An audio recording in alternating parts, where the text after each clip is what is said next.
ƙawata, alhamdulillah Allah, alhamdulillah Allah. Ke dai bari ƙawata, sai godiya. Kin ga ranar nacin karatu ko? Nacin karatu ƙawata, ke dai kawai ki ce sa'a rayuwa da kuma addu'o'in iyaye.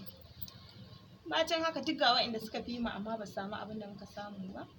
To, yanzu kina tunanin da mun biya su Rahama za mu samu result ɗin da muka samu yanzu? To da wannan, amma dai ki duba ki ga waɗanda suka fi mu naci su Firazdo su Yarima, ki duba ki gani. Sun samu abin da muka samu? Wake ta su? Ai in dan ta su Yarima ne, wannan babu uban da za su tsinana wa rayuwarsu. Ni ban ma ga amfanin ranar zuwan su makaranta, ballanta na wani dibar result zuwa an san result ɗinsu ko ɓannan lokaci. A wallahi ni ban iyawa, makarantar ma dai na zuwa zan in yi ce su.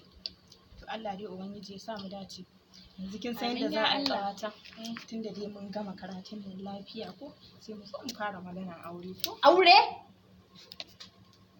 Wani irin aure ba daɗin ji?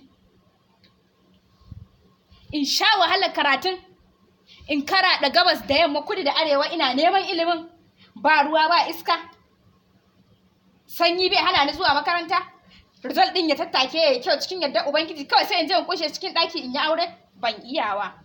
Ai yanda ya yi kyau, ban zama zan cikin gari, ban waccan kamfani ban waccan ma'aikata, wallahi sai na samu aiki. Ba wannan magana.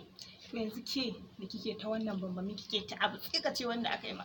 To yanzu in kika yi auren ba za ki iya yin aikin bane aka. Ke ba ga miki maza haka suke. Da ma wannan magana. Ai ba namijin da zai aure ki ya maki alƙawari ya cika. Sai ɗaiɗaiku cikin ɗayan biyu. Idan ya ce zai baki karatu, zai baki ki aiki, to ya miki ƙarya.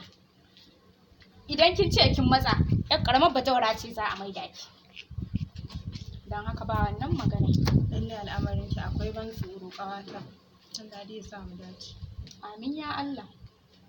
Don haka ni kin gama zancen auren in wuce? Na gama. To, mu tafi.